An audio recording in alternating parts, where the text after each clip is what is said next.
Hello everyone and welcome back into a brand new video. In today's tutorial guys, I will be showing you how to log in to Etoro in PC. So the first thing that you should do is to go to your browser and open etoro.com. From there, you need to own an account if you didn't have one already. So to create it, just click on login right here, then click on sign up, and here you simply have to fill out these informations from email, username and password, and check these two boxes that you acknowledge the Etoro terms and conditions and also the privacy policy and cookie policy. So in case you didn't want to go through this, you can also use Gmail so you can connect directly to your account.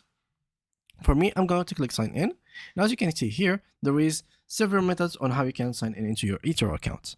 You can either use your username or password, or email and password.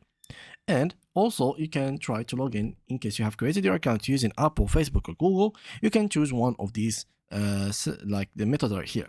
For example, I have an account using Google. So I'm simply going to click right here and this should be taking me in this area.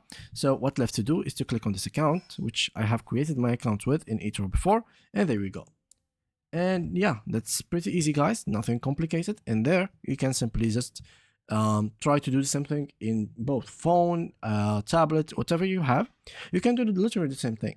You can just follow these steps, find the login button, and simply just put in your information from username or email and then the password right below it.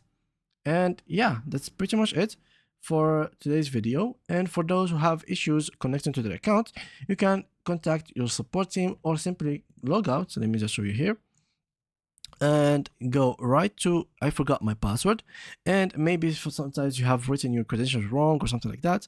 So make sure to confirm your credentials, and in case the password was wrong, simply just click on forgot password and they will send you a confirmation or a password making email where you can literally recreate your password. And yeah, that was it. Thank you guys for watching.